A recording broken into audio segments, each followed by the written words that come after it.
Hey guys, welcome to today's podcast episode. Today we're joined with Shannon. Shannon, thank you so much for joining us today.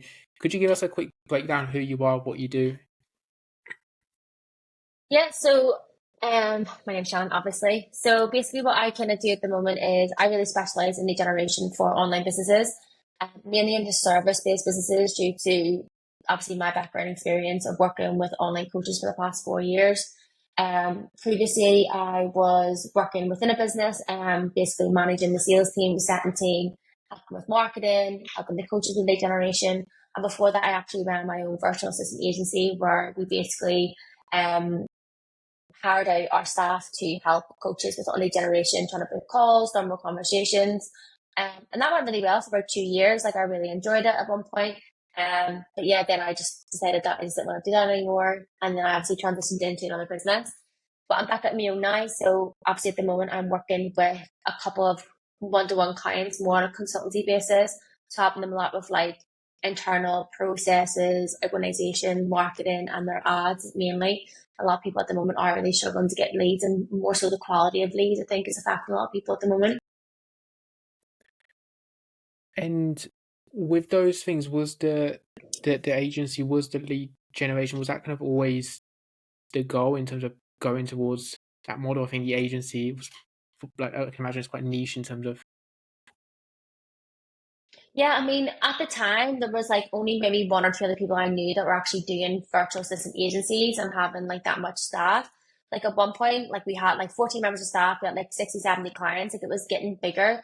And it was just coming to that point where it was like, I think a lot of the reasons the model that we had was good, but at the time, whenever I started to scale, it just had a lot of holes in it. There was a lot of things I could have changed. And I've seen other agencies now, people that I've even been involved with before when I've helped them with their businesses and internally, like their models are so much more like better now because obviously I've learned my mistakes, I can then pass that knowledge on to someone else. So I see other people doing really well in that space now as appointment setters or virtual assistants. And I think, you know, if you go on Instagram, you're not short of virtual assistants anymore. So it's like, I think now the way things are, I don't think I'd do another virtual assistant agency again just because there is that many of them. It'd be very hard to separate like yourself from the rest of the crowd, I think. and I had that kind of in mind from the initial bit of the conversation, but with like me, I know we've kind of worked with like similar clients and stuff in the past, and I think with your content, with your story, you've always been very good from like pivoting towards like different directions. Almost always felt like to me it's just been what people need rather than hmm anything else. How do you decide when to pivot and change direction? Because I think like sometimes coaches get stuck into it as well, like doing stuff that doesn't fulfill them. You mean like in terms of my own experience of like Yeah, me pivoting yeah, yeah. from doing my own thing and then going into someone else's business? I think it depends. It's very circumstantial depending on the person as well. Like at the time, I was obviously swaying into the idea of going in another business and having more of a kind of like a back seat than being the forefront of someone's business. I was obviously doing my business for a while. Then, I had the burden, not say burden, but you are managing a lot of staff, managing a lot of people. There's a lot of issues, like, there's always going to be that customer service level. And I like my phone was pinging 75 times a day at one point, it was a lot. So I felt like at the time, whenever I was transitioning into another business and like taking that step back from doing what I was doing, it was more so for myself and more so the business as well. We were paying a lot of money for staff because the model that we had was obviously wasn't cost effective for the business. And I just knew myself, like, if I wanted to do this again, I'm going to have to like dismantle everything and rebuild it. And I just thought at the time, you know what, I'm going to close it down. That's the end of it. I'm going to transition to another business. I'm going to still be okay. I'm still going to be able to do what I need to do and, make good money and whatever. And that's kind of what I did. And I did that for a while. And I think like, yourself when it's time to kind of start changing because I felt like I got to a point where I almost felt uneasy in myself. Like I was like, something isn't aligning with my values here. Like it doesn't feel like I'm true to myself. And obviously, since I've made the transition back to working for me and like consulting with clients and like working on the stuff I want to work on and fulfilling like my roles, like the generation, whatever, it's actually felt a lot better. Like for me personally,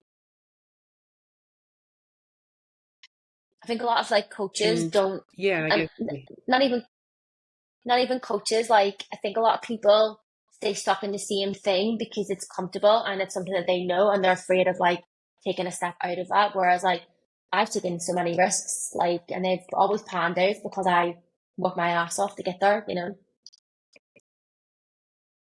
Yeah, and it's that point you mentioned, which is really interesting, the out of alignment bit. Yeah.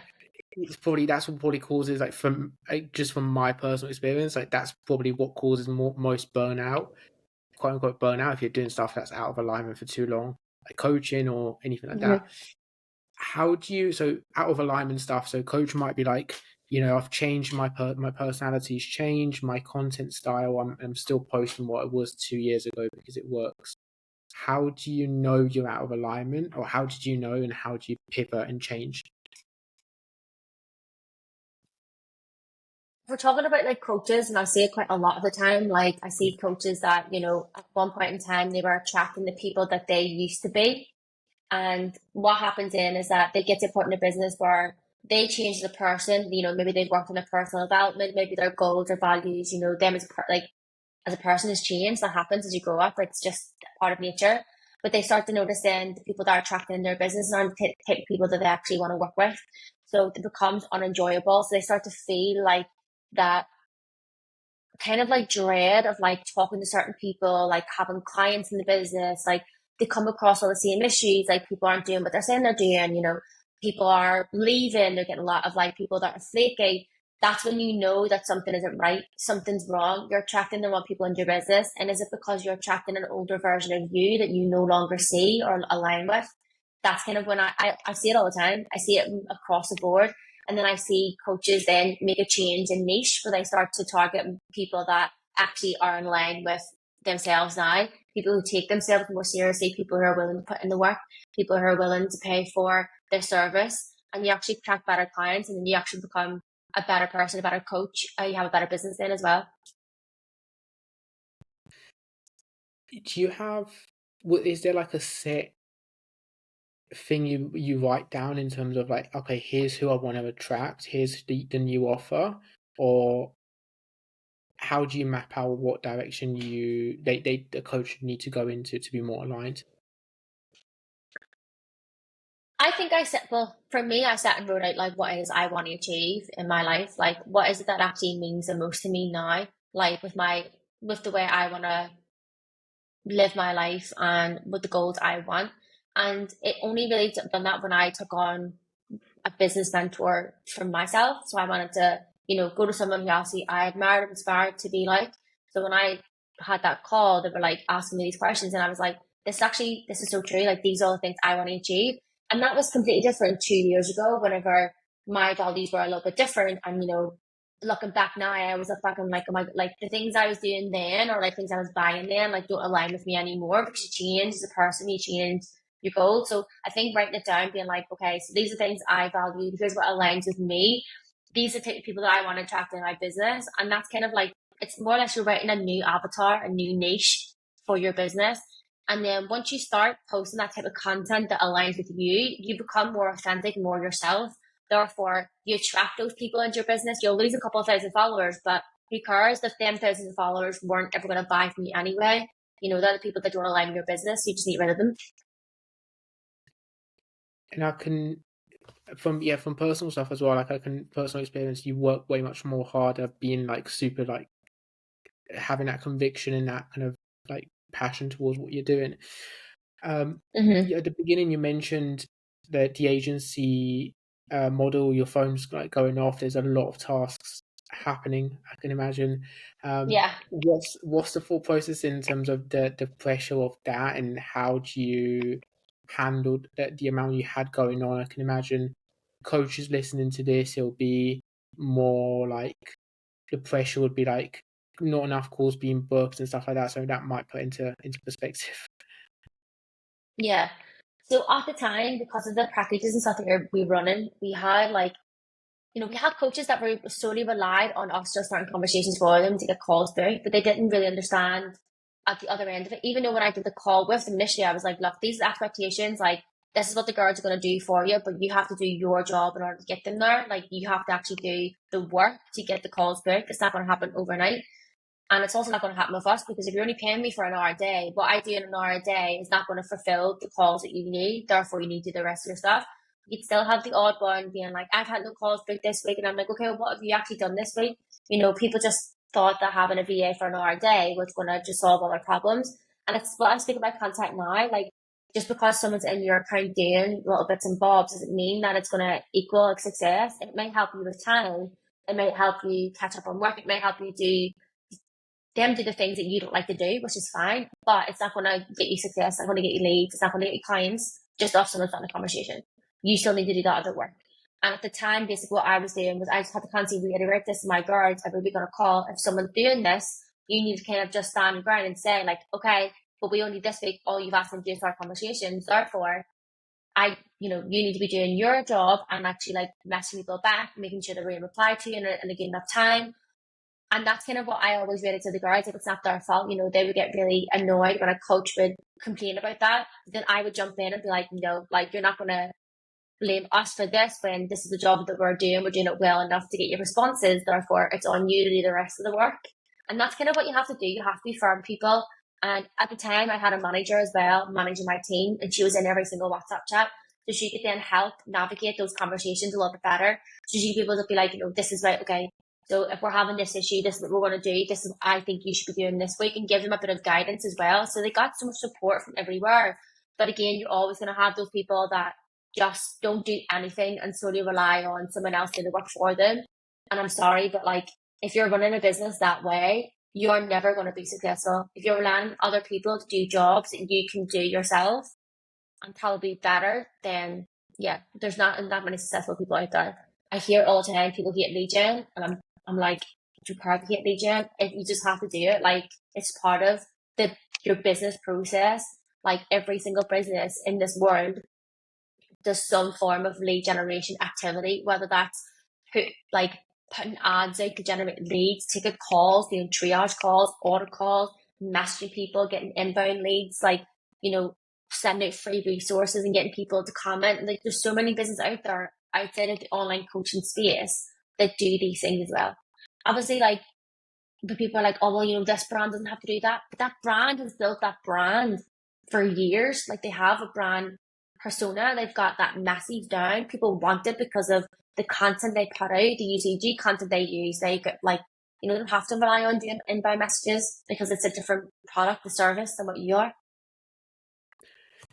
Yeah, and it's one of those, even recently, like, that comes back to most. It's like the more responsibility of stuff you take, the more control you ultimately can have with like actually fixing things. If you like blame others all the time, like, you've got no I've not got a job to fix it. So lead generation stuff, messaging, do you see it even like the landscape from your agency to now is probably changing in terms of how messaging works? Where do you see messaging? Completely. What kind of messaging do you see work like best at the moment? So even when I was going back and I was doing it myself. So I was literally, when I first started, I was a VA and I had like 13 clients on my own. And we were only doing half an hour packages at that time, half an hour, sending me 20 messages, 30 messages as fast as you could, really. And it was always the same message. So we were using scripted messages, we were messaging people, planning the stories, and that was only a half an hour of that. And that's what people relied on whenever I was doing it, to get that half an hour message out, to send 25 messages, 50 messages out in 30 minutes. And that was a tactic back then. I'm going back to 2021. So it's 2024 now. It's obviously changed a lot in those years. So what I see now is that people don't respond to shit like that anymore. They don't respond to scripted messages when they know it looks like a little bit off. AI is obviously massive now. So people do believe that they're being messaged by a bot when it comes off a little bit too scripted. There's a lot of people out there that are getting the thousands of messages that probably everyone else is getting in their DMs. I can fix your content. I can do this. I do not. It's not. It's not authentic. It's not personal. It's like that person doesn't even watch my content, because if they did, they know I already have someone doing my content. Do you know what I mean? They know I have someone editing my videos. So it's like, I don't need a video editor. You just don't look at my content. You just see a profile and you message it. The same way that we were doing back then. And obviously now people want connection. They want to trust you. They want to trust people. They want to have an authentic connection with the person they're spending money on. Like, I don't think a lot of people are aware of this. Like, you are asking someone for a lot of money. Like, in that time that person is with you, they're going to spend £1,000 to £1,500, £1,500 in that lifetime value they're with you. So they're with you for 4 months, okay? That's a lot of money to a lot of people. And I don't think a lot of people, like coaches or people in the service industry, really write that in their brain whenever they're talking to people. Like, remember that person has to trust you. Like, that person wants to get to know who you are before they sign over £250 a month, £300 a month, and like obviously £1,500 over the course of 4 months, something like that. And I don't think that's what people get. I think people are still trying to do old tactics, and that's changed. Like, people's buying behavior changes. There was a study done like in the 60s where it said, like, it's only 5 touch points someone needs before they buy from you. And that's actually changed. It's 50 micro touch points now before someone actually buys something from you. Now, that's not the case for everybody, but it could be the case for a lot of people. So 50 micro touch points, like, think about that. That could be someone just viewing your story, someone liking a post, someone like replying to your story, giving you a follow, download a resource, getting on your emails, clicking on an email. Maybe they've done another action. They've done all these different things to get to know who you are, to see if you, like, again, align with our values and like the person that you are, and if they actually can get along with you. I don't want to work with someone I don't like. I don't want to work with a coach who doesn't align with my values or gets me. So that's exactly what other people are doing. So there's 50 micro touch points before someone actually purchases from you, and people need to remember that. Like, just because someone followed you on the same day doesn't mean that after you send that first message, that person's going to necessarily sign up with you. If you don't build the rapport, you build the nurturing, you do all the trust building, it's not going to work. And that's people just miss it all the time. They don't want to nurture leads anymore. People forget that that's actually a massive part of it. Yeah, and it's like you say, it's sending that first message and just kind of like hoping it gets somewhere. What so like messaging now, it's probably going to vary a lot, but in terms of like colder outreach style messages to people not follow, like, again, this is probably going to be like a bit of a thing you've heard as well, is like coaches often would be like, I don't really want to send it because I'm just being rejected a lot. Is there a way around it, or is it just getting over your fear of rejection, I guess? I think it depends. If we're talking about cold messages, so like cold, I think people get this mixed up a lot as well. So like, when people say to me, I don't want a cold DM, and I'm like, well, who are you messaging? No one. Okay, have you messaged anyone that's following you? No, so it's a cold DM. Like, well, it's not really cold technically. The person's still following you, therefore they know who you are. If you're messaging someone who doesn't, you don't even follow them, they don't follow you, then that's a cold message. Of course, that's not going to work. You know, it does come off a little bit sleazy. It does come off a little bit like salesy if you are messaging people that aren't even in your world or actually know who you are. And there's the way around that is follow them, engage with their profile, get them to like see kind of like you're there in the background. If they do follow you, brilliant. You can start having a conversation with them then. But I don't ever recommend sending out cold DMs to people that don't know you.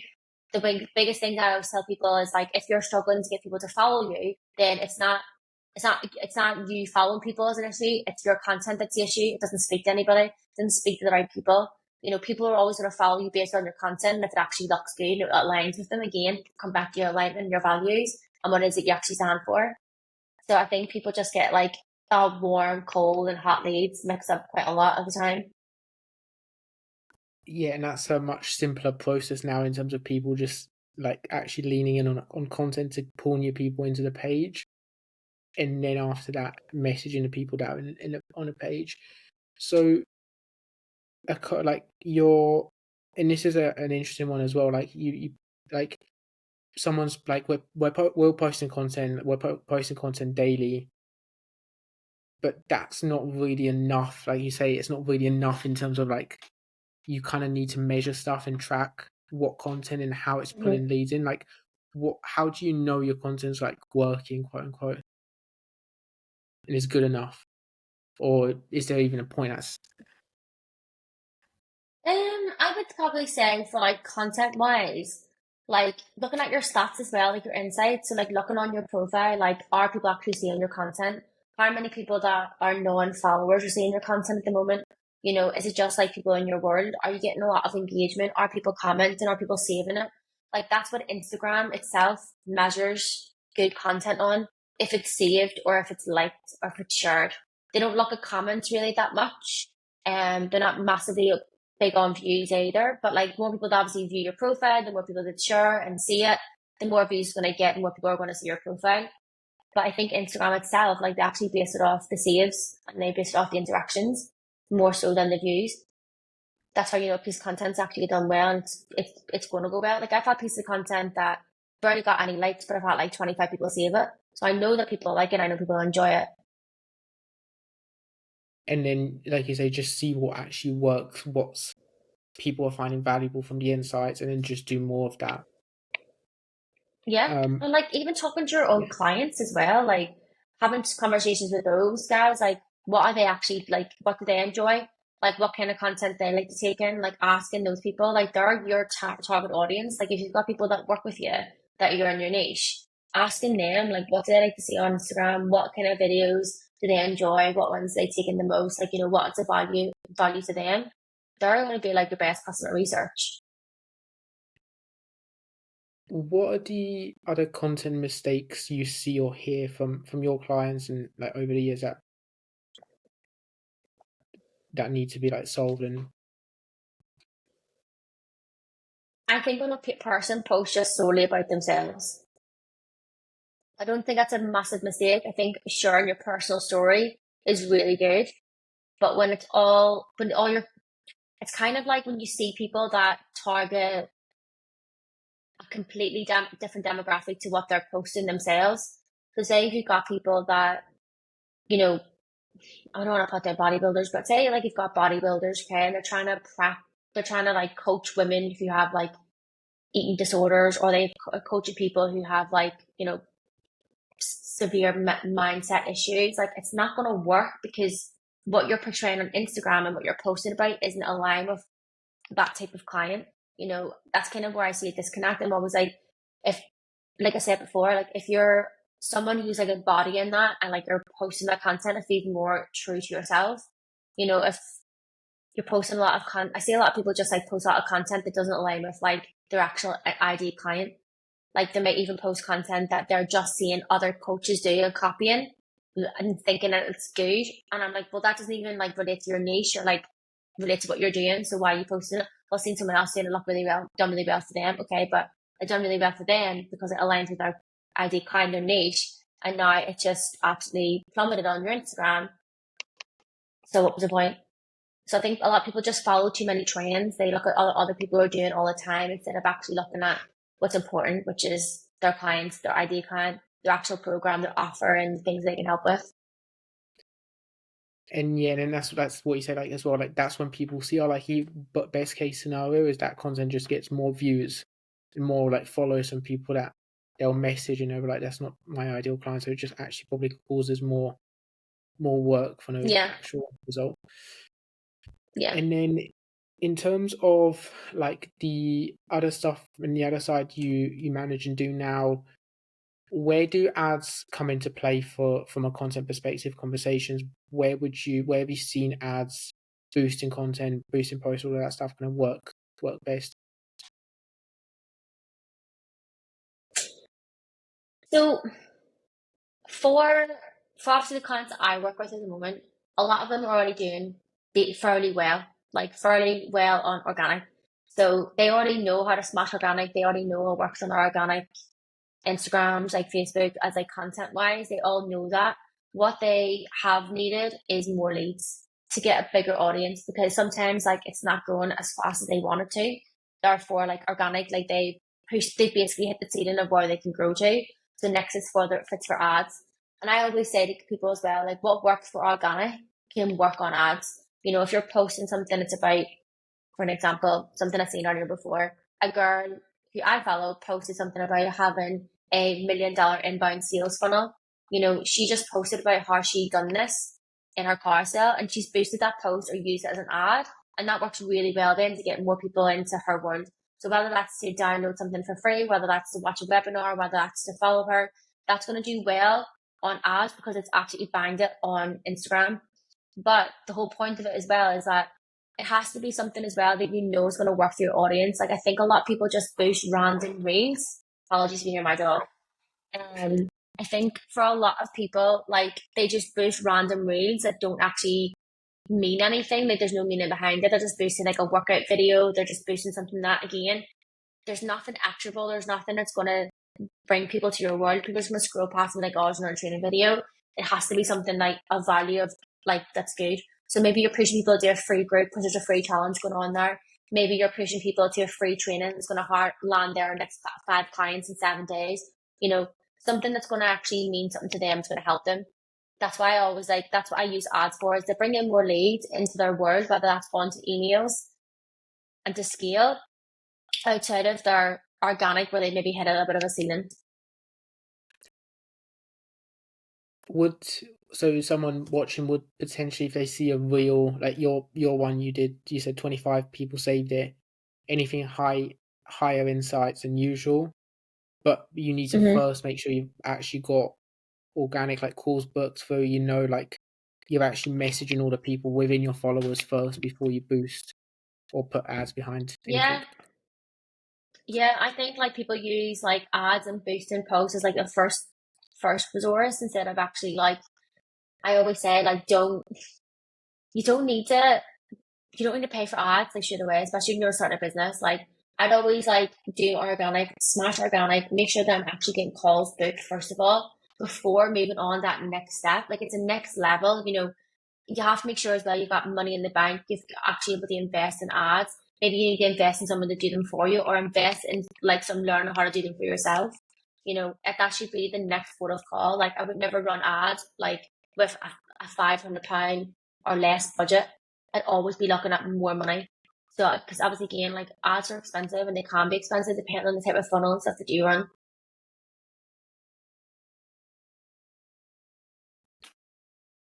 Yeah, and yeah, I think that's where like you can kind of get lost with like, especially someone new into it, like they'll put in it, just it compounds because the sales process is like their sales calls are like it's all wobbly and it's all a bit messy. And in terms of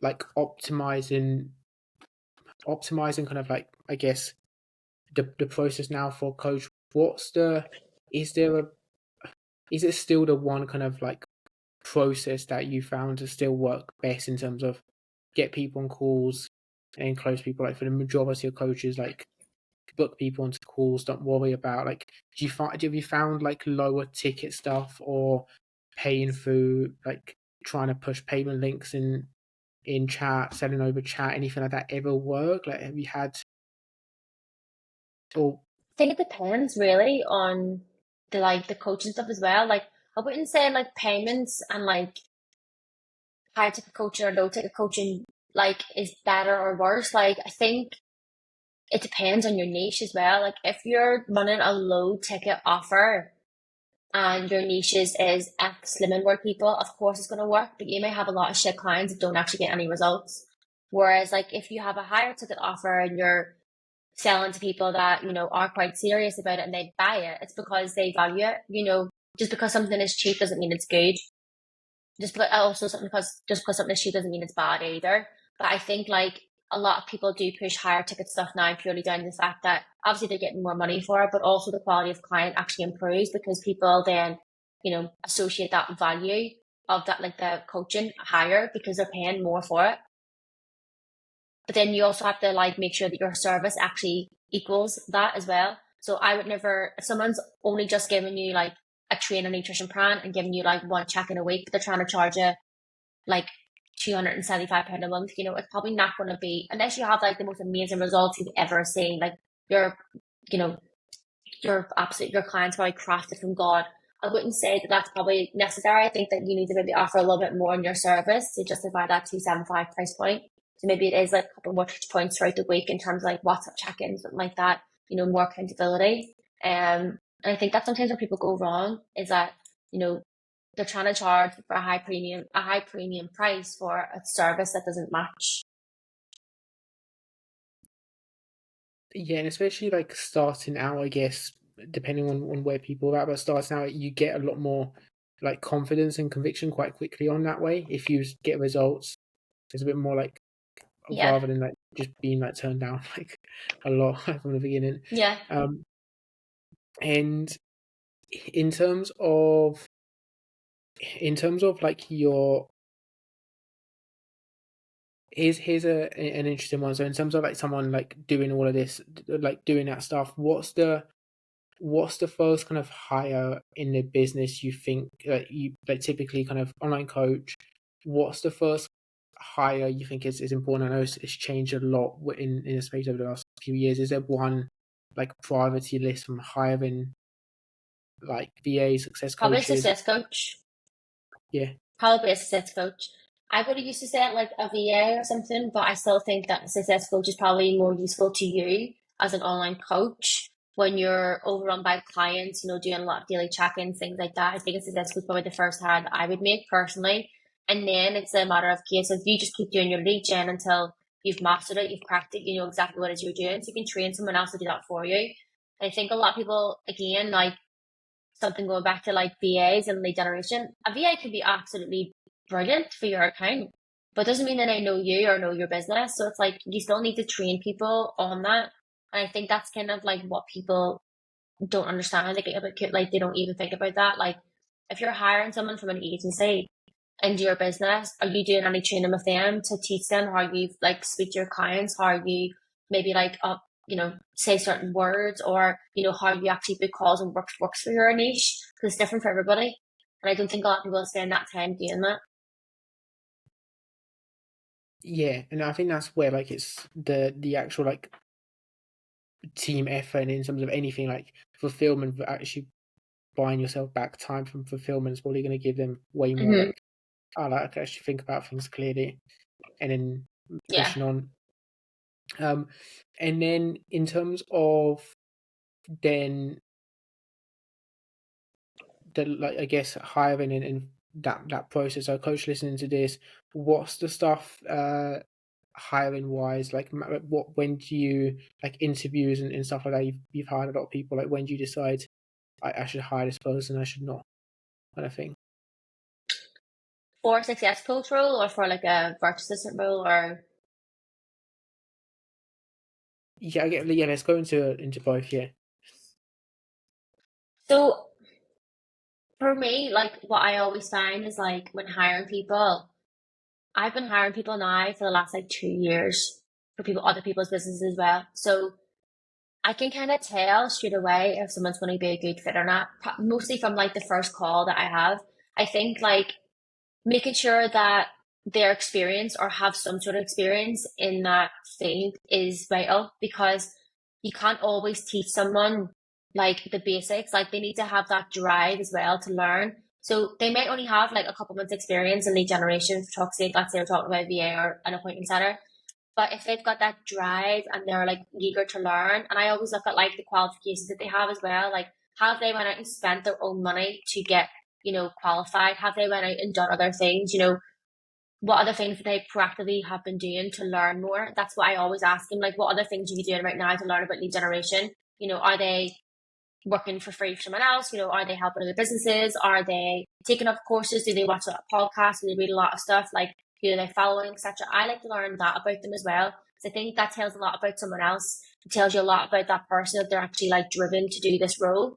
Whereas when you get the other hand, you get a person who's like, they've see it as an easy job. They see it as like, oh yeah, I can do that job for £14 an hour. It sounds really easy. Often is like message people all day on Instagram. That's the attitude not to have. And like I do get a lot of people like who, this is no slight against anyone who works in like McDonald's or anything, but I get a lot of people like whenever I put an indie job up, people who like work in H&M, even just because I put sales and customer service experience on there, they almost automatically think that they can do that job, and it's like it's a completely different industry. Sorry to anyone who works in H&M, by the way, but it's a completely different industry, and it's not as driven and hard pressured in sales as what it is to be a VA or an appointment setter. So I think like attitude, like previous experience, and currently what they're doing at the moment to actually better themselves, educate themselves, is always really key. Yeah, I guess the success coach like the lead generation one has a lot of pressure. Success coach maybe not maybe like not to the same extent as some of the sales. So someone that's like to an extent able to handle like sales targets and pressure. Yeah. Even with the success coach as well, though, they still have When to have so had some yeah, experience in handling those people, and they have to.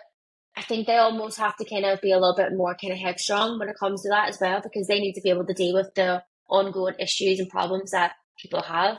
So they need to be a bit more mentally, I think, tough in a way when it comes to that, because you're dealing with people on a daily basis, and depending on the kind of clients that you can have a lot of clients have a lot of issues. do you find it out of curiosity? Do you find it like you almost need people to think for themselves, like especially when it's like a one man band, especially like it like H again not going against H&M, but like when it's a huge business, you can kind of like even McDonald's, you like You can have get like away with work stuff. yeah you can't as a like in a one man kind of business, like everything kind of shows through massively. Yeah, like if you have a bad day as a appointment setter and you're not on your game, like that could be, 25, 30 conversations you just ruined for your client. You kind of have to bring your A game every day, and if you can't do that, then you have to let your boss or the person you're working for know that, like so they can understand like why it's not happening for them. Like there is a lot of pressure. It is a sales role. It's a very vital sales role. A lot of businesses is the booking calls. If you're not on your A game every day, that could mean like 2 weeks of no calls for that client because you haven't performed to your best of your abilities on that day. Like it has a massive Yeah, knock on effect. Where and in that's the thing. H&M, if you I have a don't bad yeah day, just what's going to happen to you? Nothing. You go on a break. Someone doesn't hang up the clothes that day. Like that's just what happens. Like it's not. It's completely different. yeah, I see that like in Starbucks and stuff as well. I'm like this is so much more like laid back than anything. Do you find it in terms of, and this is the other thing I actually see, like you could like coaches could you could probably get away with having like a very like scripted person from Philippines or wherever, like that's just copying and pasting messages. But a lot of the time, you actually need someone that's, like you say, thinking for themselves, like conversational, and like can actually understand the business and the coach, and can actually like pivot rather than just copy and paste. Like it might have worked, or it probably still works, Yeah, like huge pages. I think like it depends on the person that you're hiring as well. So like I have seen a fair few amount of people from the Philippines now actually do a lot better of a job than someone who's based here. And purely in the fact that a lot of people that I've seen from the UK and people that I've hired is because they're lazy. It's the entitlement. It's that like they feel like they should be earning more money because they're doing a job, but you're not making results and you're not getting the results either. Like why should someone pay you 2, 3 grand a month to not get the results? Like ultimately at the end of the day, when you're an appointment setter, like you should be paying your way. Like as in like you should be making that person 10 times, well not 10 times, but at least 3 times more money, 4 times more money than what they're paying you. Ultimately, if I'm paying someone £1,000, £2,000 a month, I want to be making £4,000 to £5,000 off the work they're doing. So that's what it needs to look like to someone in the business. And I think people don't get that. Like I've worked with a lot of people from the UK as well, and I've worked with a lot of people from different parts of the world. And I do think a lot of people here, obviously from appointment setup perspective, it can be quite lazy. Like it's like, oh, it's just like on the phone, like, it's like a little day job. And I'm like, no shit, this is fucking hard. It's our job. Yeah, that's where I think like you realize you can't just like sit back and just you've got, and I think that's where like the misconception sometimes is with coaches as well. Like if you bring someone in that's worked like a 9 to 5 all their life and they have like a coffee break and like a tea break and like all of that stuff, is it pushes you back more than anything. Yeah, and like What? we have Yeah, like setters at the moment doing like set hours. So we'll have someone on for 3 hours a day, they go off, they take a break, they come back and they, 3 hours later they're on 3 hours, they're still banging out 2 to 3 call bookings a day in that 6 hours because in the time that they're working, they're efficient, they're thorough, they're there to do a job, they're driven. And it just shows you the mentality of that person compared to what other people have been doing here in the UK. this is a good segue from that. So with your with those, when do you decide, okay, this person's not the right fit for the business? It's like moving someone on or like firing and all of that stuff. Like when do you decide? you need to find someone else? Like is there a step-by-step process you use for that? If I had to give someone if I have to give someone any more than two warnings, it's they're out.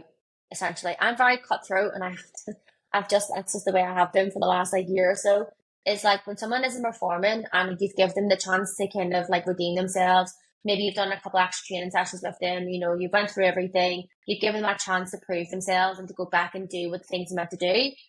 Even after that, if they're still not doing it, something isn't clicking there. It's either they can't do the job or they don't enjoy the job. If they don't enjoy the job, that's fine. They can leave. Like I'm not going to pay someone to like work for somewhere where they don't enjoy working there, and they're just kind of wasting a space where I need someone in there to do a job and book calls. But I do give them at least like two chances before I can be like, look, this isn't working out. You know, unfortunately, like I'm going to have to let you go. And I have seen it multiple times where people have done it after, once. Whereas, like, I like to give someone at least another chance to be like, right, this is what we've done wrong. I'm going to feed back to you, show you what you've done. Let's like correct it, do some training on it. Okay, let them go and work away, shadow them a little bit, see how it gets on. And even if they still don't get it, then it's a conversation that needs to be had. And then you kind of like, out again, divert from there. What you're going to do, you're going to sack them, you're going to give them another chance. Yeah, and that's like the other thing is like you say, coaches maybe sometimes just get sweat. Like it's like when I was like 21, I probably would have just kept in my coaching. I probably just kept someone on and you just assume everyone's like kind of as focused and as switched on as you are for your business, Yeah, but I it remember as wouldn't be. well, like, no one cares about your business as much as you do. Unless you have a really good company culture. Like I've seen some really good company cultures and some really toxic company cultures in the last couple of years. And what I've seen as well is like when people like the job that they're in, they like their boss and they like the environment, they're more likely to succeed and to work for it than those who don't and those who just see it as a job. Yeah, and it's like that thing I like. Yeah, amazing. So in terms of like the space now with Instagram with content, like is there anything in it, any like direction you see this year kind of really heading towards, like anything that people coaches need to be leaning in towards more? Already seen a lot of changes, a lot of like things come and go over the last 4 or 5 years. I think a lot of people need to start expanding their reach on different platforms. Like I think that a lot of people just solely rely on one platform at the moment and don't have any backup. Like look what happened when Instagram and Facebook went down. People lost their fucking head because it was their sole business like platform. So I think a lot of people need to really look at what other platforms they can use this year that their audience is on and, excel at that and like get more leads from there as well. And maybe even like setting up an email list so you can contact people. I think a lot of people just miss out on that. They literally just focus on one platform and don't think about anything else. And then when it goes down and things happen, then they lose their head. So I think this year I'd probably like to see a lot more people expand on different platforms, and utilize them a lot more. And again, build an email list would be probably really beneficial for a lot of people. Other platforms just like a big thing of reposting content or repurposing content towards like LinkedIn, TikTok, that kind of stuff? Or is there any other? Yeah, but you'd have to do your research first. So, like everyone knows, TikTok is for a younger generation at this moment in time, Snapchat as well. You need to go and do your own research and figure out like what platform does my actual ID clients spend the most time on. Facebook is still a good platform to use, and a lot of people, older people, still use it. My generation still uses Facebook, thankfully. Like I'm in my 30s, a lot of people still use it. A lot of old people do. So if I'm talking to people in their 30s, I want to use Facebook. If I want to talk to people who are like in corporate 9 to 5 jobs, they may be on LinkedIn every day and work, viewing everything. So if they're on there, that's where you need to meet them on their level, be on that level with them, get them where they're spending the most time. That's what the people need to be doing. I don't think a lot of people do that. People think that Instagram is the be all end all. Yeah, everyone sees Instagram like women, like moms in their 50s. Like I'll target them on Instagram. And it's like they might be on there, but um, they might also be on Facebook. They're not on there And as much as like we are, in our generation. Like they're probably spending a lot of time on Facebook. and it also, like you say, then it gives you the opportunity to actually stand out and not go up against like all the coaches that are posting on Instagram. Yeah, 100%. What what's what's one kind of what's one of your biggest lessons from that kind of journey from the VA like agency to the different steps and roles? Like, if you could give yourself one lesson from like the last 4 or 5 years, what would what would it be? Like, what's something you're like, oh, I wish I someone told me that before getting into into all of it. I wish someone would have told me that not everything is as good as it seems. So the grass isn't always greener on the other side, which isn't true. Um, I think like I wouldn't say that closing Social Shutters down was a mistake. I think that if I had to reevaluate at the time and rebuilt it without being the external pressures I had at the time, I think I actually could have done okay. Um, but yeah, like that's my biggest lesson is like, you know, I don't regret anything in my life. Well, anything so far. I don't regret anything so far that I've done. But one thing I am thankful for is the fact that I know how to take risks, and I know, you know, if I believe in myself enough, I can actually do everything I put my mind to. And that's exactly kind of like what I try and live by is that, and I said to everybody, like, if you want to do something, if you work hard enough at it, like it will happen. And that's the one thing, like from this conversation from the last few years, you just like the big thing is you just back yourself and you just take like the relentless action to actually push towards it. Yeah. So for people that have listened, listened for what what do you do now, and where can people find you? So what I do now at the moment is I'm going to be launching my Lead Generation Academy in April. So really excited about that. It's all going to be around helping service-based business owners generate leads, speak to leads, doing organic messaging, paid ads, like profile optimizations. So that's going to be launching in April, which I'm really excited about because obviously it's like my brain in a course, which I'm sure everyone would be happy to know. So everything I know, I want to put into a course and help more people. Like I want to help people grow their businesses in a way that they want to grow it. I want to help people, hit all the goals they want to hit. It's not a mentorship. It's not like it's nothing like that. It's going to be a program where they can get support from myself and also go through videos and implement everything that I know has worked previously in the past. And yeah, if anyone else wants to follow me, it's just Social Shannon on Instagram. Amazing. There'll be some links around that. Shannon, thank you so much for jumping on. You're welcome. You're welcome. Thank you very much for having me.